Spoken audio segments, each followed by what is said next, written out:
সুপ্রভাত বন্ধুরা, কেমন আছেন সবাই? নিশ্চয়ই ভালোই আছেন।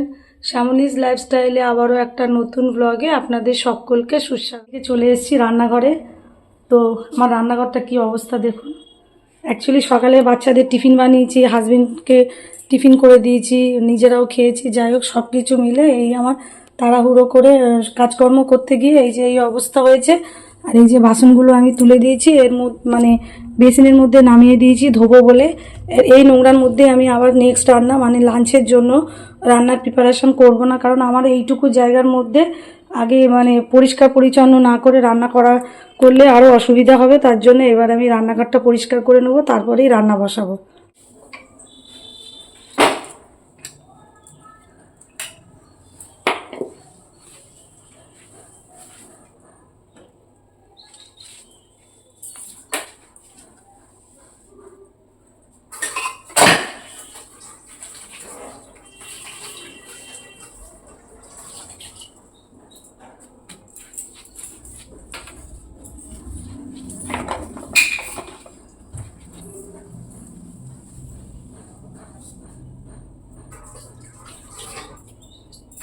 মোটামুটি কিচেনের এইটুকু জায়গায় আমার পরিষ্কার করে নিয়েছি। আপাতত এখানে রান্নার মতন পরিবেশ তৈরি হয়ে গেছে। তো তার জন্য মোটামুটি এইটুকু পরিষ্কার করে আমি আগে আমার রান্নাটা বসিয়ে দেবো। তারপরে রান্না করতে করতে ধীরে ধীরে আমি সমস্ত কাজগুলো গুছিয়ে নেব।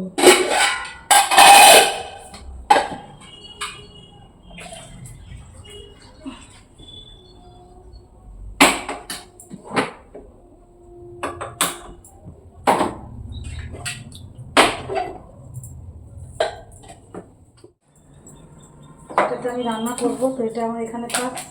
এই দেখুন, এগুলো কাজু কিশমিশগুলো প্যাকেটেও ঢোকানোর মানে ঢালার সময় পায়নি, এর মধ্যেই রয়ে গেছে।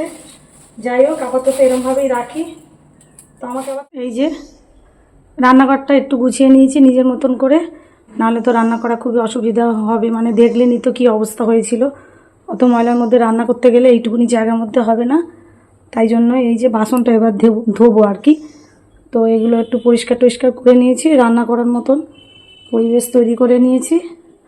তো চলুন এবার রান্নাবান্নাটা শুরু করি। ওদিকে জল গরম বসিয়ে দিয়েছি, আর এদিকে আজ আমার দুধ গরমও করা হয়নি, কারণ কি স্কুল থেকে আসতেই অ্যাকচুয়ালি দেরি হয়েছে। রাস্তায় প্রচণ্ড জ্যাম, ঠিকঠাক আসাও যাচ্ছে না, সেই কারণেই মানে একটু দেরি হয়ে গেছে। তো অল্প টাইমে কী করে আমি ম্যানেজ করি আমার রান্নাঘরের কাজটা, সেটাই আর কি দেখাচ্ছি। এত ময়লা রান্নাঘর নাহলে আমি কোনো দিনই দেখাই না আপনাদের। আজকে দেখাচ্ছি আমি কীভাবে আমি আমার মতন করে আমি আমার কাজগুলো করি, কিভাবে অল্প টাইমে কী করে ম্যানেজ করি। অনেকেই বলে যে তুমি কী করে ম্যানেজ করো, মানে আমাদের বাড়ির লোক বলে যে তোমার এতগুলো কাজ কী করে ম্যানেজ করো। তো সেই কারণেই আমার আজকে দেখাচ্ছি যে সবাই দেখুক, মানে সবাই শেখার জন্য। এইসব আমরা ইউটিউব ভিডিও দেখি হচ্ছে কিছু শেখার জন্য। হ্যাঁ, তো আমি কিভাবে ম্যানেজ করি, তা আপনাদেরও কোনো সময় এরকম অসুবিধায় পড়ে গেলে এইভাবে ম্যানেজ করে চালাবেন, দেখবেন অনেক কিছুই সুবিধা হবে, মানে তাড়াতাড়ি হয়ে যাবে কাজগুলো। যাই হোক, এখানে আমি দুধ গরম করতে দিয়েছি, আর ওদিকে তো এই যে বাসনটা পড়ে রয়েছে শুধু, বাদবাকি কিন্তু সব পুরো ক্লিন করে নিয়েছি। বাসনটা রান্না করতে করতে করে নেবো, তাহলে ওই বাসনের জন্য আলাদা আমাকে এক্সট্রা টাইম বার করতে হবে না। তো আমি বাদবাকি একটু কাজ সেরে নিই, তারপর আবার আসি।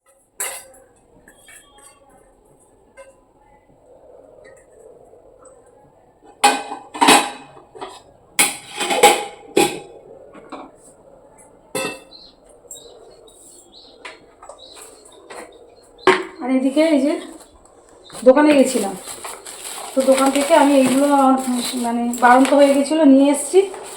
তো এগুলো আর এখানে জমাবো না, মানে এদিক সেদিক জমিয়ে রাখলে দেখেছি মানে ধরে বসিয়ে রাখলাম পরে করব, সেটা আর একেবারেই সম্ভব হয় না। তাই জন্য সঙ্গে সঙ্গে কাজ আমি সঙ্গে সঙ্গেই করে নেব। তো একটা আমার এখানে দরকার আছে, এই নিয়ে নিলাম, আর বাদ বাকিটা আমি আমার এই তো ঢুকিয়ে দিলাম শোকেসের মধ্যে। এবার ডালটা বসাবো, তো একবারে ডালটা ঢেলে নেব।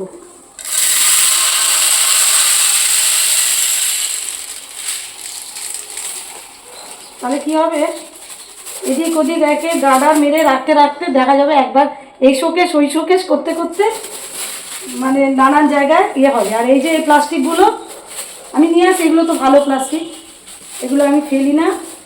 কী করব, এরকম করে ভাঁজ করে করে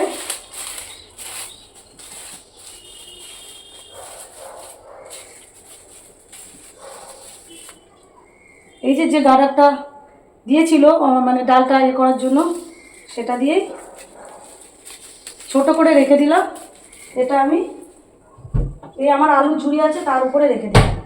তাহলে কি হবে, যখনই প্লাস্টিক দরকার হবে তখনই পেয়ে যাব। মানে ছোট ছোট প্লাস্টিক দরকার হয় না যে খোসা টোসা ফেলার জন্য, তো আমি এই সমস্ত প্লাস্টিকগুলো কিন্তু ফেলি না, রেখে দিই। আর এরকম ধরনের একটা কৌটো যদি আমরা নিয়ে নিই রান্নাঘরে, মানে ডাল এই সমস্ত রাখার জন্য, এই দেখুন এইভাবে সুবিধা, মানে কৌটো খোলার কোনো প্রয়োজন নেই। হ্যাঁ, শুধু ঢাকনাটা খুলে, যদিও এই কৌটোটা হচ্ছে আগে আমাদের জলের বোতল ছিল, বাচ্চাদের জলের বোতল ছিল, ওই সম্ভবত গ্লুকন ডিতে ফ্রি দিয়েছিল, তো বাচ্চাদের বোতল, তো সেইটা আর একটু কেমন কেমন হয়ে গেছে, তো ফেলে দেবো, তাই জন্যই আর কি। দেখুন কত সুবিধা হচ্ছে, জিনিসটা নষ্টও হবে না, বেশি পড়বেও না, ডালটা যতটা দরকার ততটাই নিয়ে নিলাম, এই মুড়ে দিলাম, ব্যাস কাজ শেষ। অল্প টাইমে কিন্তু হয়ে যাবে। আর একটা কৌটো হলে মোড়ো ঢাকনা খোলো অনেক সমস্যা, তার জন্য আমি ওটাতেই রেখেছি। তো ঠিক আছে, ডালটা বসিয়ে দিয়ে আসি। কী করবো, ডালটা যাতে তাড়াতাড়ি গরম হয়ে যায়, সেই জন্য খোলা রাখলে অনেক দেরি হয়, এই জন্য একটু চাপা দিয়ে দেবো। ডালটা যখনই মানে ইয়ে হয়ে যাবে, তখনই ফুটে যাবে, তখন আমি ঢাকনাটা খুলে দেবো। আর এই যে ভাত ফুটতে আরম্ভ, কাজ করতে করতে জলটা খেতে ভুললে হবে না, এটা আমাকে শেষ করতে হবে। মোটামুটি 1 থেকে 1.5 লিটার জল আমি এই কাজ করার সময় খেয়ে নিই, তাহলে অনেকটা মানে মাপটা আমি বুঝতে পারি। তো এটা খেয়ে নেবো, আপনারাও খাবেন কাজ করতে করতে।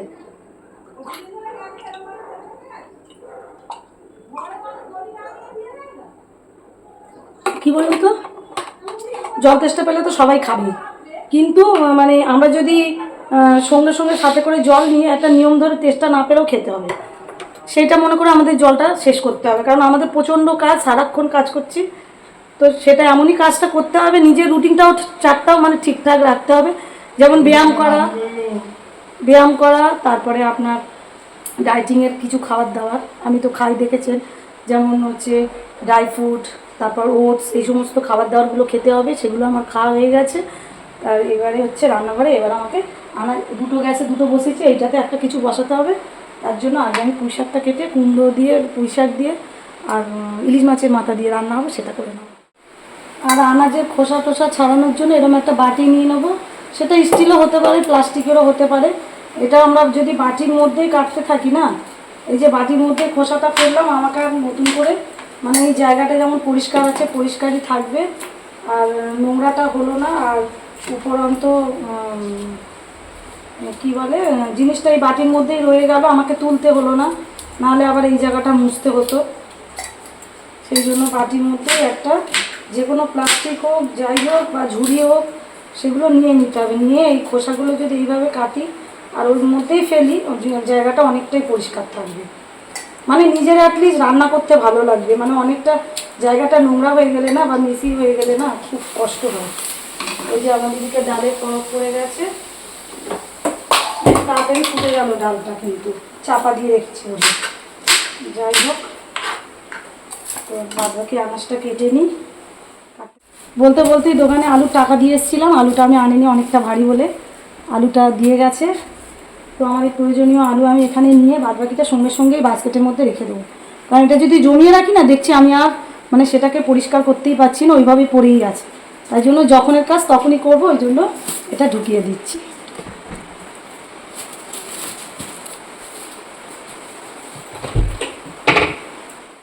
এদিকে ভাতটা দেখুন 1 ফুট দিয়ে দিয়েছে, এই যে ভাতটা এখন এই অবস্থা, একটু চাল চাল রয়েছে, মানে 1টা ফুট হয়েছে। আমি কি করব, এই ভাতটা নামিয়ে রেখে দেবো। নামিয়ে রেখে দিলে কী হবে, এই গ্যাসটা আমার ফাঁকা হয়ে যাবে, ওভেনটা আর কি, ওভেনটা ফাঁকা হয়ে গেলে আরেকটা আমি রান্না বসাতে পারবো 1 নম্বর। আর 2 নম্বর, এটা আমার গ্যাস বাড়বে, গ্যাসটা ভালোই যাচ্ছে, কারণ ভাত খেতে পাক্কায় 8 ঘন্টা থেকে পৌনে 1 ঘন্টা আমাদের সময় লাগে। তো আমরা যদি একটু বুঝে ম্যানেজ করি, তাহলে কিন্তু কম গ্যাসেও রান্না করা সম্ভব, মানে কম গ্যাসে মানে একটু বেশি দিন যাবে। তো ভাতটা আমার 1 ফুট দিয়ে দিয়েছে, আমি নামিয়ে রেখে দিলাম। এখানে আমি অন্য কিছু বসিয়ে দেবো।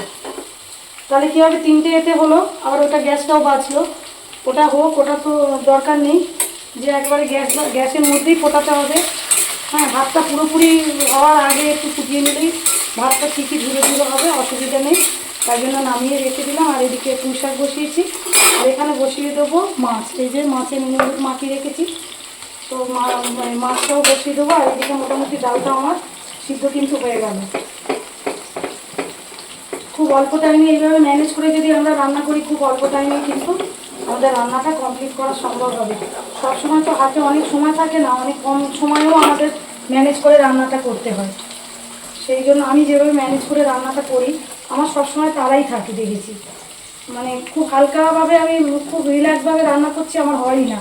কেন বলছি কি, আজকে আমাকে আবার এই যে স্কুল থেকে দিয়ে আসতে গেছিলাম বাচ্চাকে, এসে এই যে রান্না টান্না যেমন বসিয়েছি, আবার এই রান্না টান্না হয়ে গেলে আমাকে আবার বেরোতে হবে বাচ্চাকে আনতে। 2টোর সময় বেরিয়ে যেতে হবে স্কুল থেকে বাচ্চাদের আনতে। সুতরাং আমার একটু চাপের ব্যাপার আছে, তাড়াহুড়োর ব্যাপার আছে, কারণ তাড়াতাড়ি একটু রান্না করলে অন্তত 5-10 মিনিট একটু বসে রেস্ট নিয়ে তারপরে যেতে পারবো।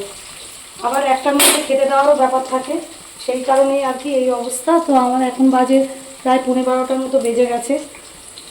তাই জন্য আর কি এই ব্যবস্থা করে নিলাম, মানে আমার সুবিধা মতন কাজ করে নিচ্ছি, তাতে করে আমার রান্নাঘরের কাজটা অনেকটা সোজা মনে হয়।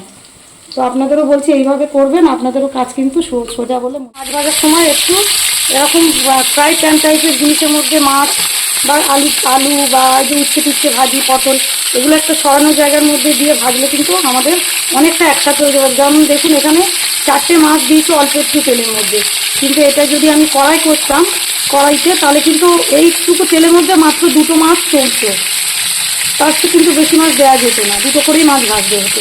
দেখুন এখানে আমার 4টে মাছ দেওয়া হয়ে গেছে। সুতরাং অনেকটাই কাজে সুবিধা হবে, আর তেলও কম লাগবে। কিন্তু কড়াইতে করে করলে একটু বেশি তেল লাগে এর মধ্যে, কিন্তু এই তেলটার মধ্যেই আমার সব কটা মাছই মোটামুটি ভাজা হয়ে যাবে ভালো করে। এবার পুঁই শাক রান্না করার একটা সোজা পদ্ধতি বলে দিচ্ছি। এদিকে এই যে দেখছেন নুন, চিনি, মশলা টশলা দিয়ে সব কিছু দিয়ে কষে অল্প করে জল দিয়েছি, খুবই সামান্য জল দিয়েছি, দেখেই বুঝতে পারছেন। এই যে এইটুকু জল দিয়েছি। এবার কি করতে হবে, এটা প্রেসার কুকারে সিটি দিয়ে নিতে হবে। এটাতে আমি ডাল সিদ্ধ করেছিলাম সকালে, তো ভাবলাম যখন হাতের কাছে এঁটো কড়াই রয়েছে, মানে এটা যখন নোংরা হয়েই গেছে, তাহলে একটু গ্যাস বাঁচানো যাক। এটাতে কিন্তু অনেকটা গ্যাস বাঁচে এইভাবে রান্না করলে। যাই হোক, অল্প জল দিয়েছি, 2টো সিটি দিলে কিন্তু হয়ে যাবে। আর তারপরে একটু কড়াইয়ের মধ্যে দিয়ে ফুটিয়ে নেবো, তাহলে ওই পুঁই শাকটা আমার খুব তাড়াতাড়ি হয়েও যাবে, আর প্লাস গ্যাসটা অনেকটাই কম পুড়বে, তাড়াতাড়ি হবে। সবচেয়ে কথা, আমার নিজের সময়টা বাঁচবে। নিজেকে ঠিকঠাক রাখতে গেলে সময় বাঁচাটা শিখতে হবে বন্ধুরা, কারণ আমাদের তো সারাদিন কাজ করতেই হবে, কিন্তু একটু যদি সময় বাঁচিয়ে বাঁচিয়ে কাজ করি, অনেকটাই আমাদের সুবিধা হবে। আচ্ছা ঠিক আছে, এর মধ্যে আর অল্প সামান্য একটু জল দেবো, কারণ দেখলেই বোঝা যাচ্ছে এটা সিদ্ধ, মানে ঝোলটা খুব একটা নেই, আর অল্প একটু জল দেবো, একদম অল্প, ব্যাস এইটুকু জল দিলাম। এবার এটাকে বসিয়ে দেবো।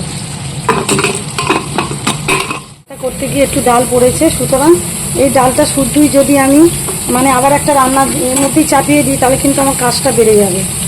কী হবে, এটাতে মানে পরিষ্কার করার আগেই পরিষ্কার করে দিলে এটা পড়ে না, নাহলে এটা তো পুড়ে যাবে আরও বেশি। এটা আমার একটু এইটা মানে এটা কালো হয়ে গেছে, কারণ আছে, এই কারণটা পরে বলবো কী কারণে কালো। আগে থেকেই কালো ছিল, মানে আজকে পোড়ার জন্য হয়নি।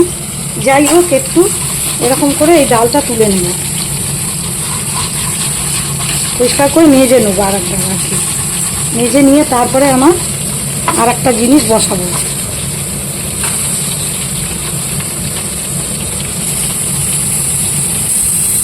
আগে পরিষ্কার হয়ে গেছে। এবার আমি ভাতটা বসাবো। এদিকে বললাম তো পুঁই শাক বসিয়েছি, মাছটা ভাজাও হয়ে গেছে, যে বাদ বাকি মাছ দেখুন কইটুকু টাইমে কিন্তু ভাত হয়ে গেল। এই মাছটা দিয়েছি, আপনাদের দেখিয়েছি, আর এই মাছটা এই যে ভাজা হয়ে গেছে, আমার মাছ ভাজা কমপ্লিট।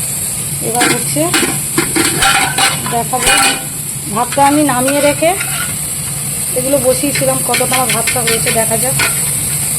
এটা তো গ্যাস ছাড়াই ভাতটা হয়ে গেল। এই দেখুন কীভাবে দেখাবো, এই দেখুন কোথায়, এই যে দেখছেন। ভাতটা কিন্তু হয়েই গেছে, আবার আর 1 ফুট দিলেই ভাতটা কিন্তু একদমই হয়ে যাবে। এই যে দেখাতে পাচ্ছি কতটা জানি না, দেখছেন এই যে পেটে। আর এদিকে এই যে পুঁই শাকটা রান্না করেছি, তার জন্য কড়াইটা এরকম অবস্থা হয়ে গেছে। কিন্তু এদিকে মাছ ভাজাটা নামিয়ে দিয়েছি, এর মধ্যেই আমি মাছটা রান্না করব। তাহলে কি করব, এই কড়াটার মধ্যে কিন্তু ধুয়ে রান্না করব না, একবারে মেজে পরিষ্কার করে নিয়ে যদি রান্না করি তাহলে কিন্তু কড়া পুড়বেও না, অত আমাদের খাটতেও হবে না। এখন যেহেতু কড়াটা পরে নিই, এটা মেজে নিয়ে নতুন করে তারপরে মানে পরে রান্নাটা বসাবো, তাহলে কিন্তু আমাদের কড়াগুলো সবসময় কড়াই বা যে কোনো ফ্রাই প্যান সব কিছুই কিন্তু খুব মানে পরিষ্কার পরিচ্ছন্ন থাকবে। আর সবচেয়ে কথা, আমাদের নিজেদের খাটতে হবে কম, সে আমরাই বাসন মাজি বা আমাদের বাড়ির পরিচারিকা বা কাজের মানুষ যারা আছেন তারাই করুক, তাদের অত কষ্ট হবে না। সেই জন্য এটাকে কড়াটা ধুয়ে এই যে সবে বসিয়েছি। আর ওদিকে পেঁয়াজটা কেটে রেডি করে বলে পেঁয়াজ ছাড়িয়ে কিন্তু আমার ভাত তৈরি হয়ে গেছে। এবার নামিয়ে নেব। ভাতটা ফুটে গেছে, মানে ভাতটা হয়ে গেছে। এবার আমাদের কতটা কম সময় লাগলো ভাতটার জন্য সেটাই দেখাচ্ছি আর কি। যাই হোক, চলুন এবার পেঁয়াজটা কেটে মাছ। এই যে প্রেসার কুকারে সিটি দিয়ে নিলাম, দেখুন একদম শুকনো ঠনঠনে হয়েছে। মানে আমরা কড়াইতে আমাকে আর নাড়তেই হবে না, ভেবেছিলাম হয়তো নাড়তে হবে। জলের পরিমাণটা যদি আমরা ঠিকঠাক দিই কিন্তু একেবারে ওতেই হয়ে যাবে রান্নাটা। তো রান্নাটা হয়ে গেছে। কত সময় লাগলো দেখুন। আমি পেঁয়াজটা একটু আগেই দেখিয়েছি, পেঁয়াজ কেটে রেখেছি, মানে এবার কুচো কুচো করতে হবে। এই পেঁয়াজ দিয়ে দিয়েছি, এবার মাছটা বসাবো। আর ওদিকে আমার কিছুটা বাসনও মাজা হয়ে গেছে, এই পেঁয়াজটা ভাজতে দিয়ে। সবই ম্যানেজ করে করার ব্যাপার বন্ধুরা, ম্যানেজ করে করলেই কিন্তু অনেক কম টাইমে অনেকটা কাজই এগিয়ে যায়। চলুন দেখিয়ে দিই। এই যে আমার রান্নাঘরটা একদম ঠিকঠাক করে গোছানো আছে, মানে গুছিয়ে নিয়েছি রান্নাবান্না সেরে নিয়ে। কেননা হঠাৎ যদি লোকজন এসে যায়, আমার ঢোকার মুখেই তো রান্নাঘরটা, প্রচণ্ড অসুবিধা হয়, অপস্থিতিতে পড়ে যেতে হয়, মানে নোংরা করে রেখে দিলে। তো এই তো আমার সব পরিষ্কার হয়ে গেছে। তো চলুন কি রান্না করেছি দেখিয়ে দিই, বলে দিই। টেবিলে কি কি খাবার এসে গেছে। এই যে মাছের কারিটা, পুঁই শাকের তরকারি, আর হচ্ছে ডাল। এই আজকে আমাদের দুপুরের লাঞ্চের মেনু হয়েছে। আর এই যে আমি কি করি, খেতে বসার আগে মানে যখনই এই খাবার দাবারগুলো আমি দিয়ে যাই তখনই কি করি, এই যে গ্লাস, আর এদিকে হাতা, ওদিকে বাটি, থালা, যা যা আমার মানে খেতে বসে, এই যে জল, যা যা খেতে বসে আমাদের মোটামুটি প্রয়োজন, আমরা লবণ খাই না। তো যদি চলুন, tata bye bye, see you again. আবার দেখা হবে নেক্সট ব্লগে। টাটা।